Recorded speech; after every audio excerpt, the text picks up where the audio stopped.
This episode of the only podcast about movies was recorded a little differently. We were invited back to MAGFest 2018 to discuss a very special topic near and dear to our hearts.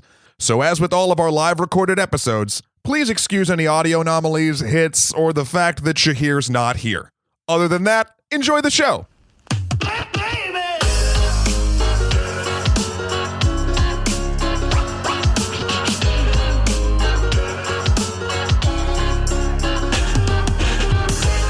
What is up, MAGFest? I like it. We got both what I requested, deafening silence and then a cheer. I know. My name is Matthew Kroll, and this is the only podcast about movies, MAGFest edition, specifically, as we're calling it, The Student Becomes the Master, Gaming's Effect on Hollywood. We now, my other half, for those of you who have listened to the podcast before, Shahir Dowd could not make it. He actually, and this is a true story, he finally got his call back to be the Black Power Ranger. He went, that's the true part of that story is he was called in to be the Black Power Ranger for a callback when he was younger for the original series, and then he officially got axed from the entire thing because he didn't make the cut. But in his stead, we have two very lovely people filling his New Zealander shoes. We have Me and who else? I don't know. I mean, you did say one other lovely person. I said two other lovely people. Right, one besides me. I just don't get it. Right. We have James Portnow of Extra Credits, everybody. And also, we have the one, the only Red of Sikelia Pictures, VFX editor to the stars. Totally not Shahir. Thank you very much. Thank you. Thank you.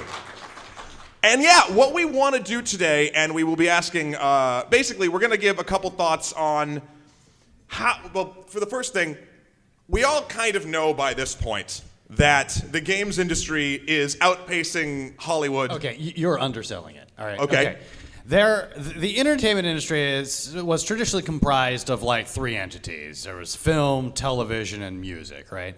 Then this like baby industry emerged out of like this weird 8-bit nonsense.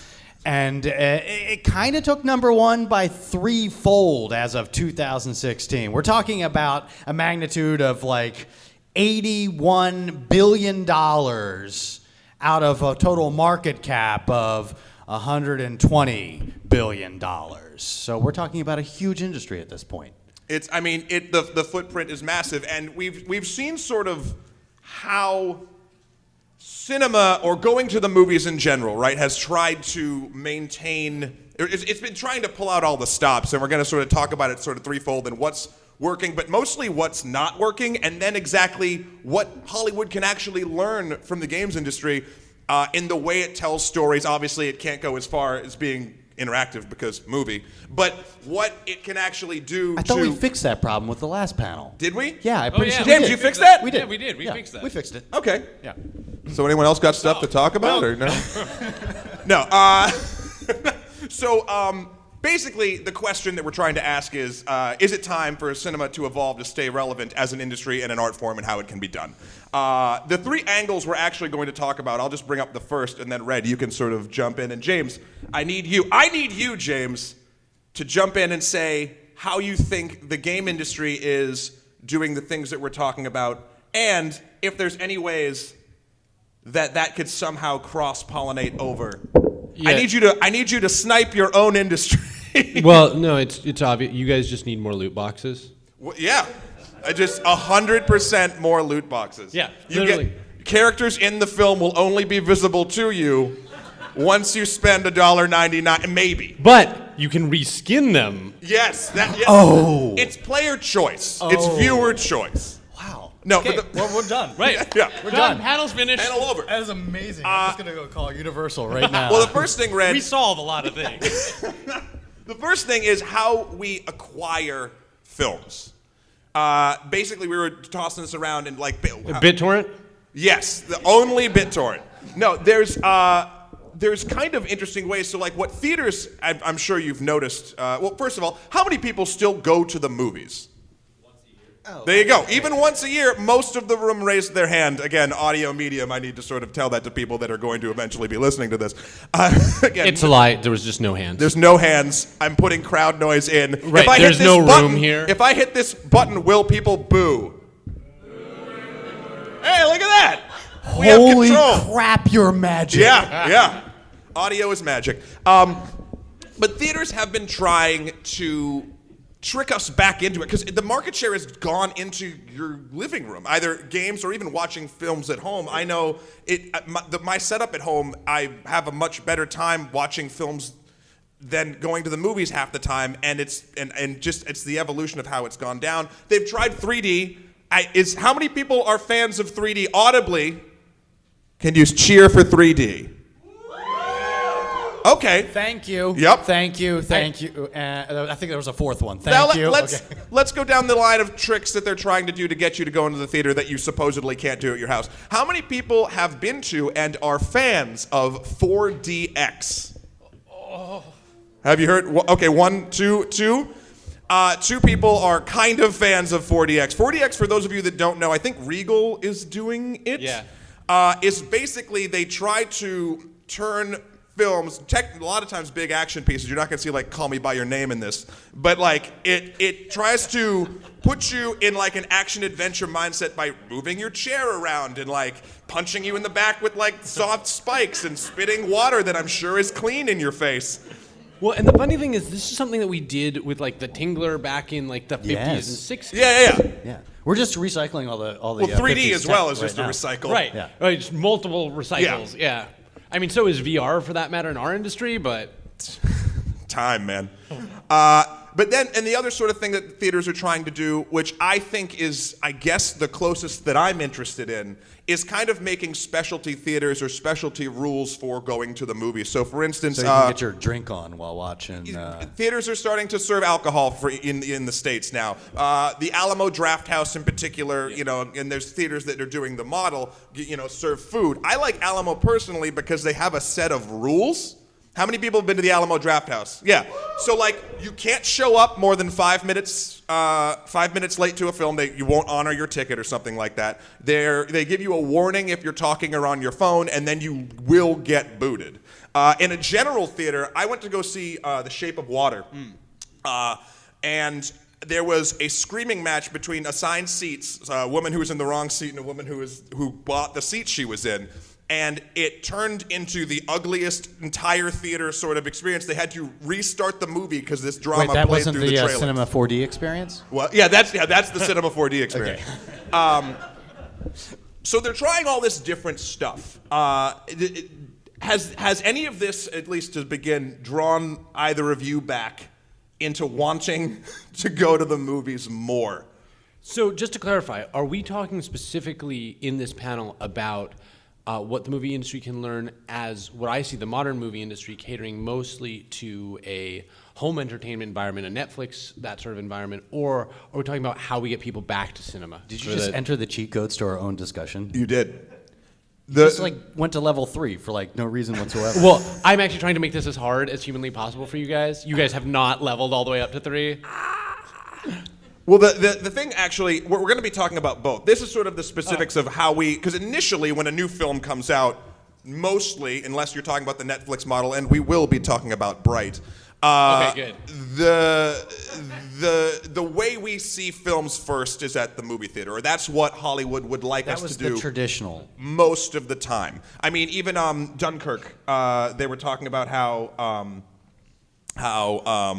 they didn't want you to watch that like on and rightfully so, Okay, like well, on your phone. Let's just talk about like directorial intent and things like that. No director really wants you to watch a movie in an environment in which they absolutely can't control the vertical, the horizontal, and everything. I mean, there's going to be no artist of any kind that because to be an artist you have to. What I'm saying is there's ego involved here. Sure. Okay? And nobody wants you to experience their art except exactly how they want you to experience it. But all art students and basically any living individual, actually, I'm going to go with even just everybody. and no discrimination here, no zombies included. Everybody knows that art is not solely defined by the creator. So I think that argument that what we hear is like, oh, we should see it in the theaters. It's a little bit of BS. Though, as a filmmaker, it does look best in most of the theaters because that's what we time it to. That's what we were expecting. We were expecting you to have black walls sitting in a black cave next to a bunch of strangers with popcorn. And we're kind of like, we're honing the experience for that. But I think there's a lot of BS in it, too. I don't think many films will be less emotionally resonant, at home with my cat sitting on my head while I'm watching the it. optimum resonance conductor for emotion. So I kind of call it that's a BS thing that we just kind of throw out there. Yeah, honestly. No, I mean I agree with that. The thing that I was going to sort of transition into is, so we've talked about all these different, Hollywood wants you to see it there. They're trying to get you in the theaters. The things that I feel like James, you talked about on a couple panels, I think even last night, late at 1 a.m. maybe on the EC extra panel. At least, yeah. Yeah, we were talking about, and you did a whole panel on it specifically, the prices and how the price of the $60 price of a video game, how it stayed stagnant since, what was it? It's been about 2004 since Yeah. we increased the price. Movie ticket prices have just been slowly climbing. And they're trying to offer you more stuff. They're trying to offer things, but it seems to be things that most people don't want. They haven't found it's the incremental prices are they're not loot boxes per se, but still things that people are getting. Fandango just mailed me a Thor Ragnarok one sheet for some strange reason. Really? Yeah. Oh yeah. Does anyone actually who uses Fandango or any of these sort of online buying ticket apps? Do you get the free? It's always like free movie poster, and I'm like, what? How? Has it ever happened? Yeah. So, okay, I'm the only you're one. the only I've got one. 20 of them. So if anybody wants to catch up with me later in Brooklyn. And it only took a film that came out in November. Yeah. I just got it last week. But I feel like and even with different sort of gaming pricing models, like indie games do cost less or whatnot, there's something some people have said, and I don't know if I particularly agree with this, that maybe not every film should cost the same. I mean, different theaters they set their prices, but should an indie film cost less depending on its budget than Infinity War? And it all depends on sort of what people are willing to pay. That's sort of an idea we've floated that doesn't quite, I don't think that lands entirely, but a lot of this panel is going to be ideas that work well on paper. It's going to be a hot mess. Yeah. The other thing, though, sort of aside from how we get films, and the thing I think we can really start to learn from games in particular, is where we are experiencing the films. We touched on that a little bit about watching phones or at home. But gaming has now basically pushed forward very quickly streaming culture. You can now watch people, you can watch the extra credits stream on Twitch. You can watch any of your favorite Twitch people playing games, having fun. You get to interact with them. The art that they are doing or the experience they are having, you are now a part of. And there's no real correlation that we can find in that level of interactivity, but the way that we actually are experiencing story is now the same type of thing being beamed directly to us via Netflix, etc. Can I open this up a little bit? Yeah, please. Okay, I'm just going to take this idea and open up a little bit. One of the things I think many people enjoy about Twitch is that it becomes a collective experience. Yes. Okay? And there's an analogy there. When you go to a theater and you're watching a comedy, you don't laugh by yourself. You laugh with a bunch of other people. There's kind of this unspoken agreement that we're all here enjoying the same thing in a movie. Twitch, it's much more verbal. You can actually, chat in a chat box. But I think that there's a large there's an opportunity here to maybe update the theater experience because we like watching movies with friends. But I have 4 friends in total. None of them live in my borough. Only one of them live in my state, I think. So I would love to watch movies with friends across the way. I think there's an opportunity here. Didn't Xbox try that? Yeah. What's an Xbox? wait, is that an X-Man It's the box thing? your phone came in. Okay. No, Xbox did a thing when Xbox Live first launched or on the 360. They did a thing where there was something like you could watch a film. Am I crazy or does anyone else remember this? Yeah, you had your little avatar and you could have 4 people and like sit in a theater with them and could you talk? Was there voice chat? I believe so. Yeah. I Talking never, over a movie is awesome. Yeah, I know that's the other thing. But like I feel like that's the direct mistake. Like I think Well, what the you're direct saying, translation, Yeah. But I want an experience like that somehow. It's up to smart people, not me. So it's interesting to me because this actually brings me sort of to what I think the main thing that film can learn from games.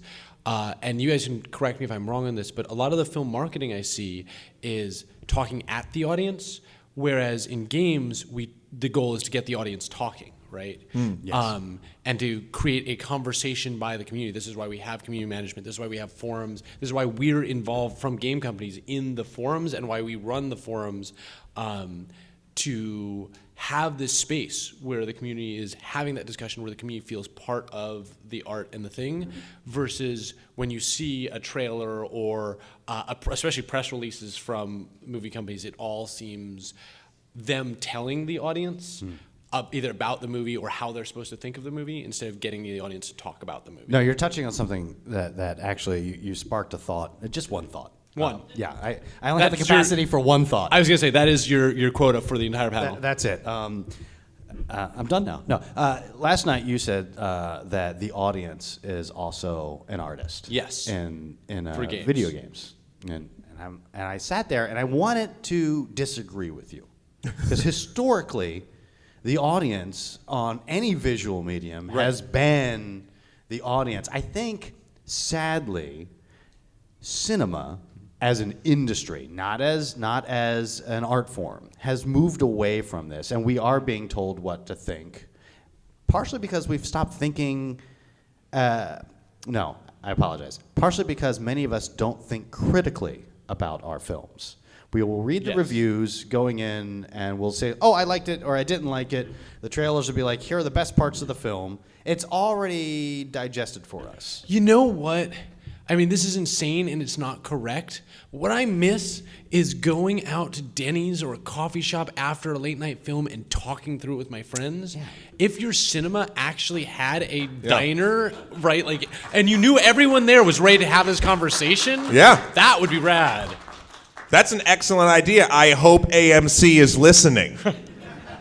No, because this is a little bit of a side thing, but it's 100% exactly what you're thinking. I personally love going to the movies by myself. I get to experience it, and it's wonderful until the end, and I'm walking out, and I see everyone who's there with a significant other or a friend or a group, and they're all chatting on the way out. And I'm just like, oh, I missed out on this. Like, this is the moment that it's all like in my brain. If there was a designated place to get a cup of coffee or a drink or food just right after, like literally like exiting through the gift shop, like you have to sit down and order at least an appetizer or some shit. Like that would be... Your ticket comes with a random appetizer? Yeah, you get a random appetizer. You don't get to pick, and then groups will form based on what type of French fries are at the tables that you like. That's awesome. That's a really good... See? I knew... Design. I knew you would... See, you're fixing everything, James. Something that, so even with, the way that things are now, how do I put it? Well, the bright, analogy we were talking about earlier. Sure. I'm sure everybody here knows about Bright, but I'm just going to break it down in case there's like me who doesn't know about Bright. This is going to go well, right?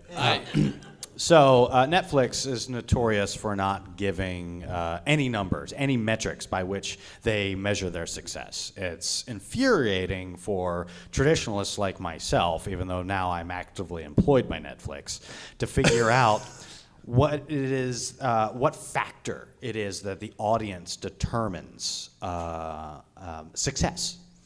Nielsen has attempted to give us an approximation of the ratings or how often people watch or what the estimations are for like live consumption of this. So we know that Bright was greenlit literally 3 days. Bright 2, the sequel, the search for more Bright. Brighter? Brighter. Yeah. It's like I can't even write. I don't even know why I'm just. It was greenlit essentially 3 days after Bright's release on Netflix. We're talking about 3 days.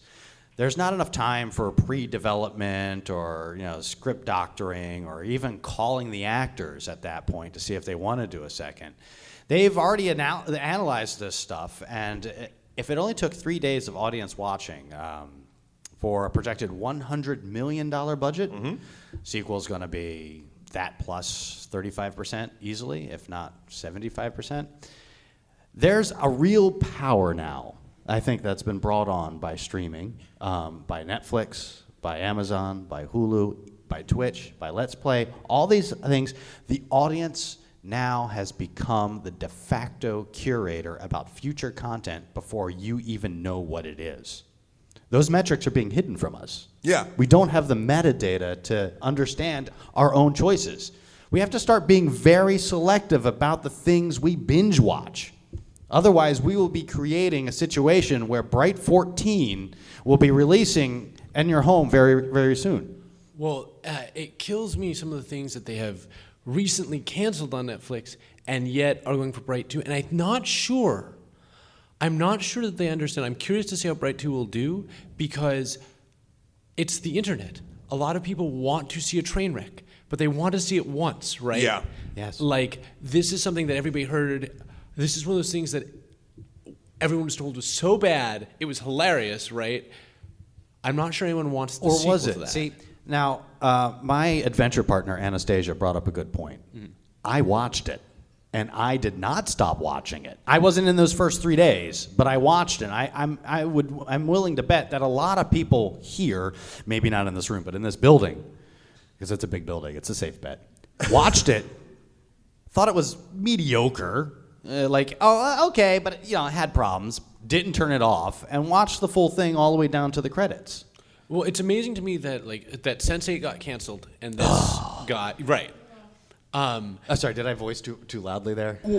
Not loud enough. I am so upset about But- Sense8's cancellation. Me too. And I think that part of the problem is that we live in this weird space where we've gotten television that is sequential and narrative, where you've got one story and there's a lot of people who wait until the whole thing's out so they can binge watch the whole thing, and they're missing all that audience in their metrics. One of the things we struggle with in games is we actually had to have a whole period where we learned that the surface metrics are a lie, right? And I'm worried that from what I see of Netflix behavior, they have not got that lesson yet. It seems like they're taking the first steps, looking at gaming and streaming culture in particular, and being like, oh, this number is big. Right. We like big numbers. Okay, I'm going to have to interrupt for just a minute. The camera is over there. Yes. Hi, Netflix. It's me, Red. You're employing me for a very long time, and I really do appreciate that. So everything I'm saying here is just like opinion and speculation. I still love you. I think you've covered yourself. Okay, great. Because I Yeah. just wanted to make sure. Of 'cause course. filmmakers are moving to Netflix. Right. Yeah. The deals that are being signed, and these are huge deals. I happen to have the privilege of working on one of the first big Netflix-produced pictures, which probably won't be released till like the third or fourth one. But So you're talking Bright 5. Yeah. You're working on Bright 5. Yeah. Bright 5. Executive producer, Bright 5. Netflix has actually, and Amazon too. They have their own studios. They also make acquisitions, so they're acting as pretty much as the new tech studio, exactly as you would imagine how it works. But they're going out and they're approaching directors. They're approaching the director's production company, saying, "We will pay for the costs up front, like a studio, and we will distribute primarily on Netflix platform. And if we believe that it's going to be super hot, it will also be released in theaters." That's the deal that they're striking. Did you just confirm that you're working on the super hot movie? I was just dropping hints. That's all I'm saying. All right. That would be... It's great because every time you look at the screen, the movie stops. Yeah. See? More ideas. Thank you very much. You only can watch it in your periphery. It's all innovation. It's all. It's still Will Smith. It's still Will Smith. Will Smith is contractually obligated to be in it whether you're looking at it or not. A very polygonal Will Yeah, Smith. yeah. And so, with all these things being said, we're kind of getting into sort of these are all the things of how we're going to pay for it, how they measure what these things will be, how we're going to watch it. But real quick, and then we're going to get into what I've dubbed a table time. Where the films themselves and the way that they interact with our emotions and just the way that we witness them needs to change as well. And I think that films are starting to look at games and trying to be a little more seeing what tricks they can pull, because they can't obviously pull the full interactivity. And I know there's some intermediate stuff. We were talking before this how like it's not films, but Telltale has the interactive thing they can do with their games in large groups. If we were playing a Telltale game here, you could all be on your phone, and you could there's a voting system as to what dialogue trees happen with whatever. Like it's kind of like an interactive film, but it's basically group play. But the films themselves, for instance, like we've seen at least recently, it seems like people are trying to play with perspective a little more. Like obviously the the Doom film back in the day tried so its good. yeah tried what was that? Yeah, that's where I was gonna jump to. So Doom tried it first, and it was for like 10 minutes or whatever. Hardcore Henry, which how many people in the room have seen Hardcore Henry? Okay, nice. So that's a film that I find is very polarizing in the fact that, for instance, I really enjoyed the experience of watching Hardcore Henry. It's for those of you who don't know, a fully first-person sort of adventure movie. We did a review on it. Go back and check out that episode if you want to hear the co-host, who's the much more stuffy. Did Shahir Hashtag not like it? Shahir. Yeah, hashtag none of us are Shahir. And Shahir's not here. So we talked about it a bunch, and it's an experience that I personally loved, and I walked out of the theater being like, yeah, that was cool. I haven't watched it again. I think it wouldn't work at home well. I mean, at least personally, and it seems like the majority of people that, we always say voting with our dollars, it wasn't a huge financial success. It's not going to be the future of how they're trying to take things. But it was an interesting exercise they did a lot of great trickery. If you're interested in sort of the idea of if this would work, this is probably how they would do it. Like it's a very sort of interesting tech piece. Something though that really got me, there's a rather polarizing film that came out this year called Mother. Did anyone see Mother? Darren Okay, Aronofsky few people. Thanks you and you and you. Lowercase m exclamation point. This is no spoilers, but it's a very, as it goes, intense and sort of visceral experience. And obviously the visuals do a lot of that work too, but it gets you closer to the feelings that they want you to achieve by basically, Jennifer Lawrence is in it. They adopt for 80 or 90% of this film, basically a third-person perspective. You are watching from behind Jennifer Lawrence, experiencing what's happening in this faux horror, not really horror, allegorical film. And it's interesting, I was watching it, and I felt very drawn into it, and I was like, oh, this is a perspective that I am so incredibly used to from playing games that you see every once in a while in a follow sequence in a film, but never was it so apparent to me that this is the reason I am buying into this story and feeling so much resonance from it is because I'm not only close to the person, but I'm witnessing what is happening to the person. It's like a weird intermediate, obviously, first person, third person, to get me like really into it. Because now I'm with her, I'm this ghost on her shoulder, like through the entire experience, which, again, is this movie, you will either love it or hate it, and no one is wrong. Okay. All right. Well, you bring up an interesting point. And you're talking about a perspective shift. Yeah. But more broadly, we're talking about visual language cues that have been developed inside of another industry.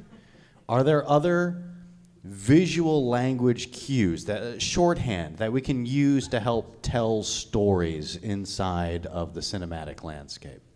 While I'm giving you time to think, I will just ramble a little bit about a story. So we all know the word trope, and we know what the word trope means, and we use it very kind of casually when we talk about things, and often it's in a very it's in a negative assessment of something. But tropes are important, especially to cinema or any story-driven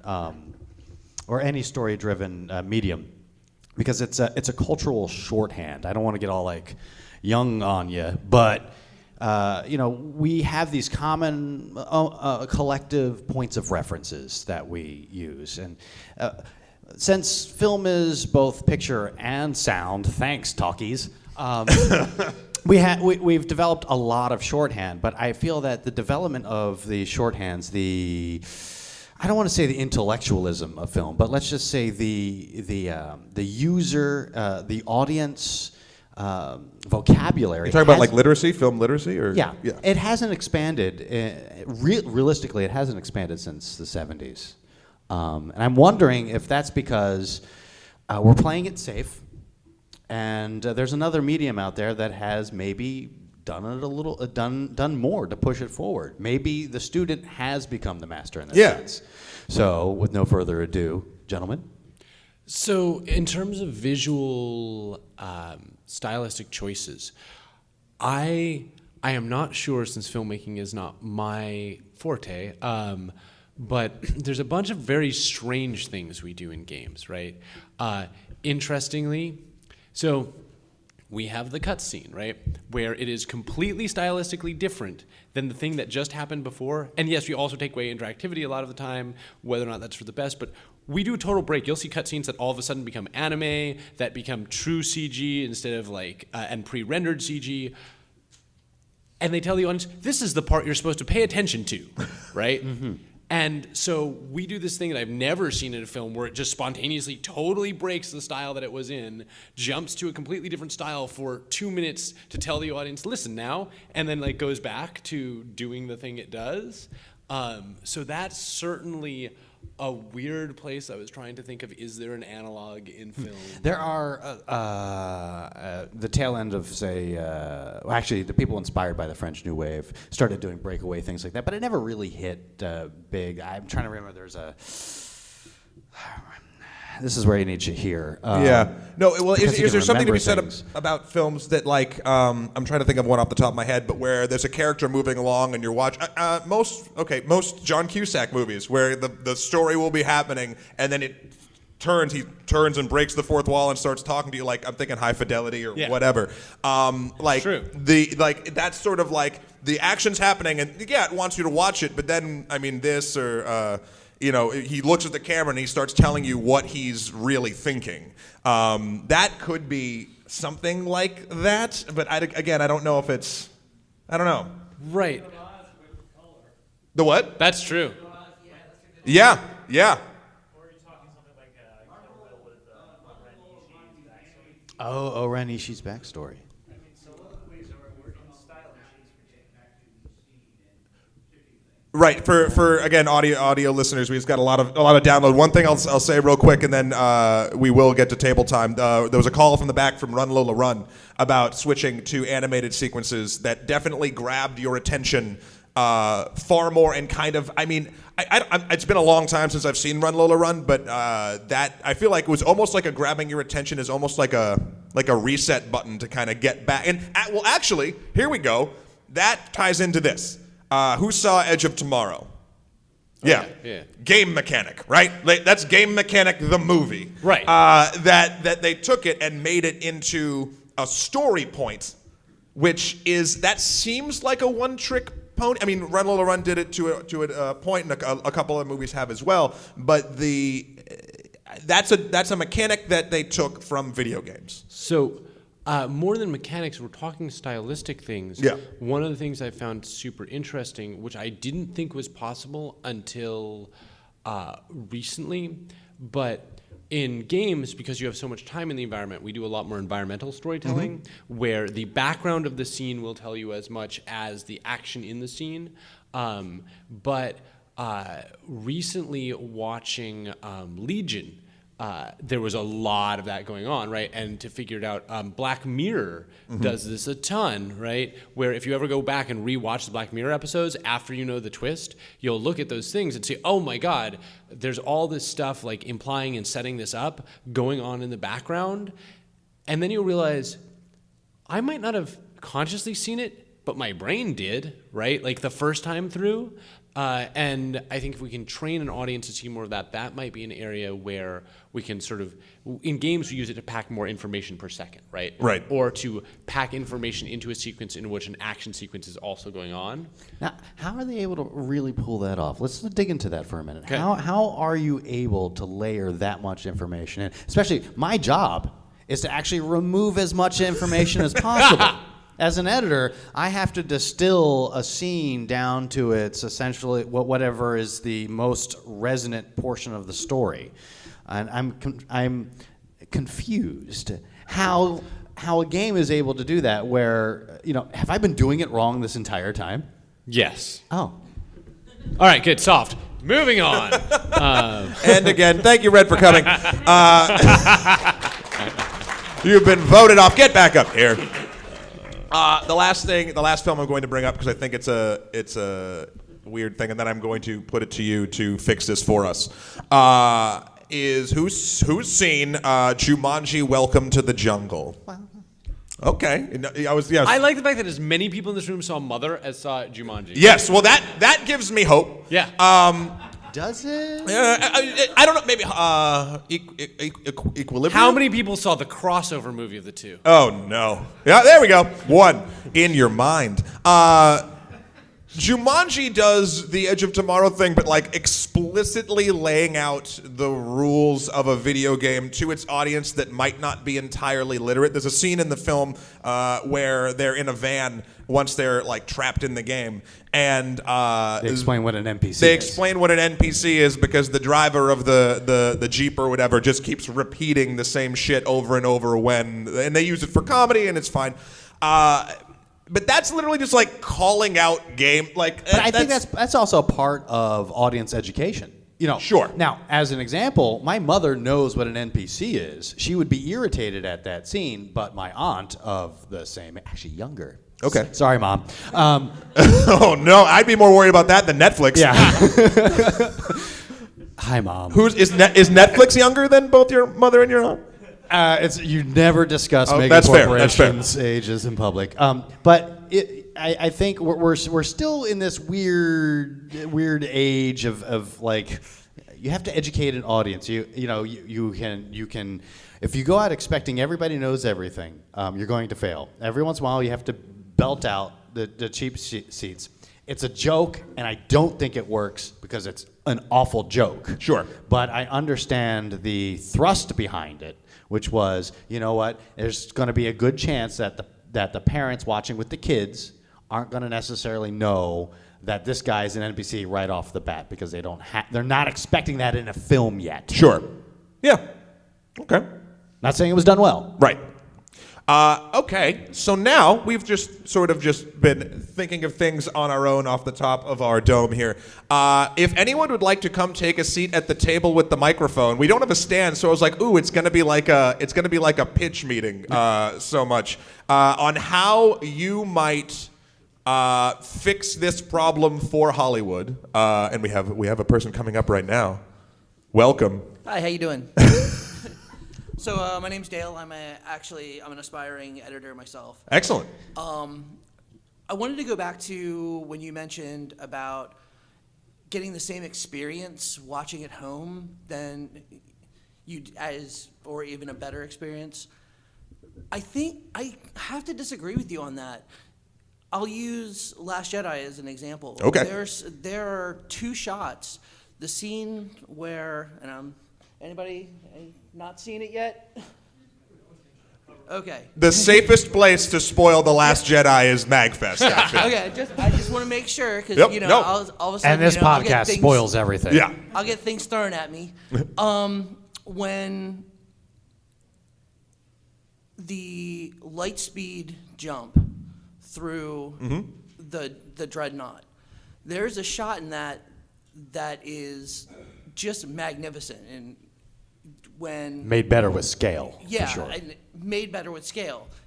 I'll also go to Rogue One, the scene of them on the beach watching the blast come across the water. I've watched that at home several times. It is not nearly as magnificent as it was in the theater. Right. Now, is that because, and especially more so the light speed jump for me in my experience when I saw it in the theater, is that because of the visceral sort of engagement of everyone else in the actual space you were watching it? Like, I know it's done well, but the effect that actually had on me and the rest of the audience, it was that moment of sort of deafening silence because there's no sound in that part. Well, yeah. and okay, I come from an art background as well, so seeing the contrast of the light, the light of the backlash from the light speed jump, watching the bits and pieces of the ship fall away, and you just have this huge cone triangle of white light. It was just a beautiful, beautiful shot. I literally looked to my wife and my daughter, and I was just stunned with it. And I feel like those are things which brings me to my next point, that you were saying about studios playing safe. Now, do you think that's an issue with the studio system? Before that, just real quick, yeah. because I think you're correct, right? I think all those shots are much better in the theater. I was just contrasting that to some of. How many of you guys have seen Mr. Robot? All right, so some people, there's a bunch of very beautiful shots of Mr. Robot that only make sense on TV, and I wonder if it's because of what medium the filmmakers are actually filming exactly, for, which is right? what I was getting to Yeah. in the fault of the studio system, trying to play things safe and do what they know works. Yeah, there was this awkward period in the studio system where everybody was filming 166, but actually framing for 133. So all the action happens like dead in the middle of the film, and then like there's this set that hangs off to the side for like no reason whatsoever. You're like, what's going on? And actually, they continued that trend actually all the way up into the 185 era, which is where we are now. You'll see even traditional ground glass. It still gives you the old schools. It still gives you the 133 safe area, but except now it's been 178 and 185 overlap, so like you don't see as much of that anymore. But yeah, it's format dependent. But more importantly, we have to remember that a studio, of which now there's one less. The mouse eats all. The studios amongst my friends and such, we're all just like, this is really awesome in some ways, but really sad because it shrinks the market. It's scary because you're now consolidating. Now an independent filmmaker, they have almost nowhere to go. That's right. Nowadays. Also, I mean, specifically it being Disney and them having certain strictures around what films they do and what they do, there are things we will never explore in X-Men, in Star Wars. Yeah. That, I mean, as they pick up more of these beloved franchises, it's great that they're consolidated, but I mean, the amazing thing to me about X-Men was that it was fundamentally about the civil rights movement, right? Mm-hmm. Yeah. We're never really going to get that story from Disney, Yeah, right? probably not. We're not. Yeah. As Not much unless as, they as make much as I'm another- looking forward to X-Men coming back to to under the Marvel fold. Yeah, I'm a huge X-Men fan. Not a big fan of the movies. I'm worried about what's going to happen. And you should be, because a studio's Be afraid. a studio's job is to make its board money. That is the studio's job. The studio's job is to earn money. A studio will earn money by making the most safe bets that it can. That's not to say there aren't inspired people at the studio that will champion smaller projects. Every studio I have worked for has championed smaller projects at a significant loss because they believed in the merits of the filmmaker and the merits of the film and the importance of maintaining a living, breathing artistic community that inspires and ultimately infuses itself into the bigger industry with techniques that haven't been thought of before, with experimental ideas, with narrative design, all of these things. Any improvement you see on the big screen at your Cinemaplex is because somebody on an 8mm or 16mm, an HDV, a little red mini, they did it first, and that's what inspired the, okay, you know what, this is cool and it'll work for everybody else, but we gotta put We got to put The Rock in it. Yeah. Right. Well, and it just just Vin Diesel everywhere. And that's kind of the reason why we wanted to have this discussion and this panel is because they are going to look. Disney's going to own us all, and it's sad, and we will be getting sort of maybe safer things as we go along. But there will still be innovation, even in small wings of it. Oh yeah, we're totally going to get finally Kingdom Hearts 3, and we're going to have a Luke Keysaber versus Wolverine Keyclaws fight. It's gonna be amazing. Exactly. 2020 innovation. But I think. Yeah, Red is in awe. But they're gonna and Cloud will be in there too. It'll be great. Yeah.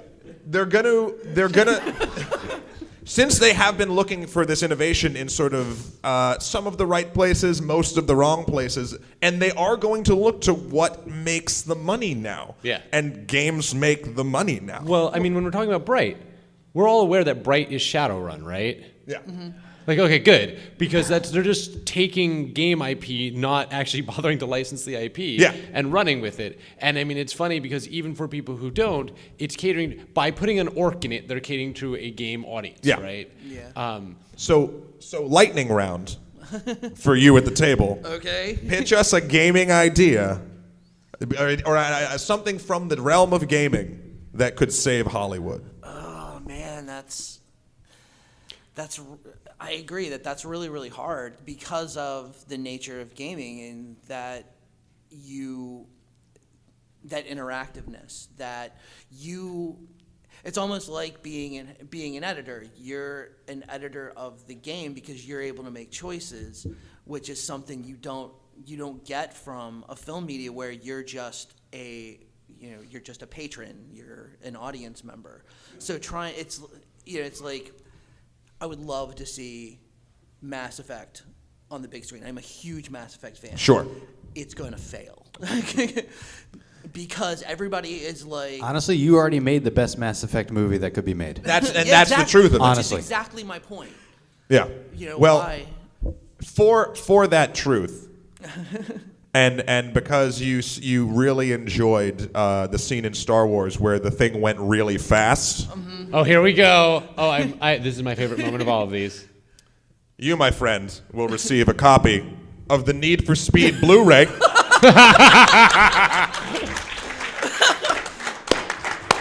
Yes. We Here thank you. The industry thanks you. Let's Thank get you very the next much. Play the this next man table. off. You're welcome. Thank you. Hello. I'm open. Me too. Hello. Hi, my name is Phoebe. Sorry that I stealthed in from the back. I'm come from this from a storytelling perspective. I love movies. I love games. One thing that you guys mentioned is the fact that I think it was James, the post-movie coffee shop discussion. The idea that now all of our movies are parsed out, trailers show all the best parts beforehand, we're all hyped up months beforehand. Like, I have not seen an Infinity War trailer because I realized fundamentally that my disappointment with so many movies these days is because I feel like I've already seen them. Or they parse out pieces of it to you and then you hype up your expectations and then they are never met. I really wanted to like Bright. It was a clusterfuck. Yeah. But with games, I feel like because they have, fundamentally, they have more time, for like the bigger BioWare RPGs, 60 to 80 to 100, depending on how many side quests you do, hours to explore the world and to get invested in a story. But now we parse out movies so much beforehand that then all they have is 2 hours, maybe 3 hours if you are Christopher Nolan, maybe, to grab your attention and make you stay and suck you into the theater. But what Netflix has done with TV shows, they have a little more creative room because it's TV, but they still drop it all at once and then you binge that 8 hours and you're done. I don't have a solution for this, but I think part of the problem is audience expectations are always going to be let down, especially if you coddle them as much as movie audiences have been. You also come off as a bit of an elitist prick if you say, I want a little more sophistication though. Well, I'm okay with that. Yeah, and I agree with a lot of with what you're saying. Our co-host again, Shahir, who is not here. Shahir not here. He would 100% agree. He has now stopped watching all trailers, and that makes me sad but he and you and people who choose to do this are not wrong. You will get more from Infinity War by not watching the trailer. Fade to black. So Fade up. Fade down. Okay, thank you, Red. But I'm hoping that's actually one the whole thing I want to trailer. cite. One thing I want to cite real quick about this is Terminator 2: Judgment Day. For those of you, if there's any of you who were alive when it came out in theaters in '91. I didn't realize this. No such thing. I didn't realize this because I was too young to at that time. But the trailer for that movie, did you know that when you watch Terminator 2, up to the turning point in the hallway behind the mall, the way the film is actually set up, it doesn't tell you who the good Terminator is. And the marketing ruined that. You have a whole first film where Arnold is the bad guy. You now have two of them. Arnold's the Terminator again, and now one's dressed as a cop, who, depending on, that could be a good thing or a bad thing. So you don't know in the film who's going to protect John Connor and who's there to kill him. The trailer, because they wanted to get people into the theater, which they would have gone, it instantly ruins that moment. And watching it from that perspective, the movie blew my mind anyway, but that would have just tossed it into the upper echelon had I not known that going in.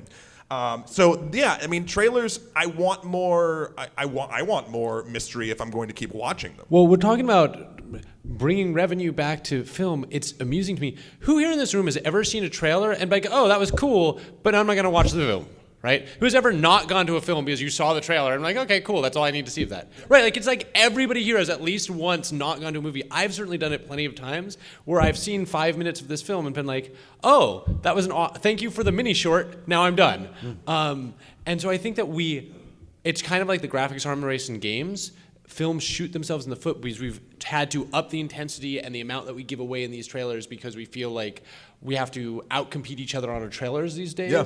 And I think that actually, in a lot of cases, in a world where the audience is completely saturated with media, where tens of thousands of games come out a year, where literally thousands of movies are available to them between Netflix and Hulu and all these other things, we don't have time to consume all the media. And so if the trailer gives away too much, okay, that was all I need to see. There are plenty of films where I've been able to have a conversation with my friends about the film by simply watching the trailer. We have the power to solve this. No, I don't know. Okay. I don't know. It's just out of our hands. Okay, so the power to solve this is simple. Nowadays, a trailer comes out, the first thing we do is go to YouTube and either we like or dislike. We express our opinions. You should just auto-dislike all trailers. No. No, you got to be a bit more sophisticated like that. Flame them in the comments. Yes. All right, good. Absolute, total flame. I mean, like just a full troll job. Right. Okay. Now, Get banned from YouTube. but what you need to do is you need to saturate the comments with your displeasure about the trailers. When I was talking about the audience has the power now to curate your future, I'm deadly serious. If you decide, it's fun because I'm just going to hate on this one movie, you may have killed a movie and several people's careers. Or you may have raised up these people. Because right now, that like button and those comments carry a lot of weight in the mid-level executive rooms. Those mid-level executive rooms go to the top-tier executive rooms and say, our marketing shows us the following. Intern, tell us what marketing says. Got a lot of likes. Got a lot of dislikes. Well, this is going to impact us. This is going to be the information that they're going to be basing stuff off of. We have focus groups. We have hidden metrics. And we have the loud popular opinion. What's been the discussion in the film industry for the past 3 years? Good. Glad you've been paying attention. The big discussion is this. Critics don't know the audiences anymore. So it's about time the audience raises up and says, this is what we want, this is what we like. Let the filmmakers know. Let the people who make decisions know, I don't want trailers that spoil my movie. Yeah. And also, I'm so happy. I know. And he's also running for office. And it's also voting with your dollars. We've talked about that a couple times on this show before. It's like, we all, for the amount of dislike, whether you loved or hated Last Jedi, what is it, number 4 of all time release or something like that? Like, I mean, obviously Star Wars, but even Justice League. If you were disappointed in that still makes money, and it's Every Transformers film. Although I think this one is starting the downslide. Took 5 of them. So wait, real quick, and then we have time for one more table. I want to see swords, dinosaurs. That was the bad one. one. I know. I want to see if you what would be your solution, even going down the rabbit hole of, we were talking about the trailer portion of your thing, but Netflix and streaming and binging. What is the solution? What should Hollywood do To combat streaming to get people back in theaters? or just to get to make movies better for you? To make movies better. Yeah. Something. This is very generic, but something new. Like I don't see movies in theaters anymore. I went to see The Shape of Water. I was brutally disappointed in Justice League, but they have to find the one thing, like Edge of Tomorrow. I love that movie. I adore it. I love that it took one piece of game mechanic and made a plot point. And the way that you've talked about the visual cues that we use in video games and finding a way to translate them into movies that are actually good, like, Hardcore Henry. Okay, Mother did something subtle and drew you in. They have to look for the visual cues, the cues that make sitting in a theater for 2 hours feel like it was worth all the hype they built up to it. Or they need to stop the hype and trust their audiences to be a little more sophisticated and to bring something new that's not just for the sake of newness, but looking at something that game stories have done well and thought, how can I translate this to video games? Like Dragon Age, when the final DLC and Trespasser came out, spoilers, I was a soulless romancer. I was horrified to find out that the person I got attached to was a villain. If more movies were able to put in the time to pull off a twist like that wasn't meaningless and that was within the confines of the time they'd given themselves, we would have stories that are more original and more fun, because I don't want to feel like I'm seeing something recycled. Like Shape of Water, it's The Little Mermaid. Did that make me enjoy it any less? No, because it was completely original. Yeah. Well, I agree with a lot of that, and specifically the things you said about taking the time to actually let those things happen naturally. Speaking of time, we are almost out. No, we got one more. That's 100%. You're right. But I have a gift for you as well for your answer. There's a game mechanic. I don't know if it worked quite well, but it does have to do with time. Bam! Prince of Persia, right there.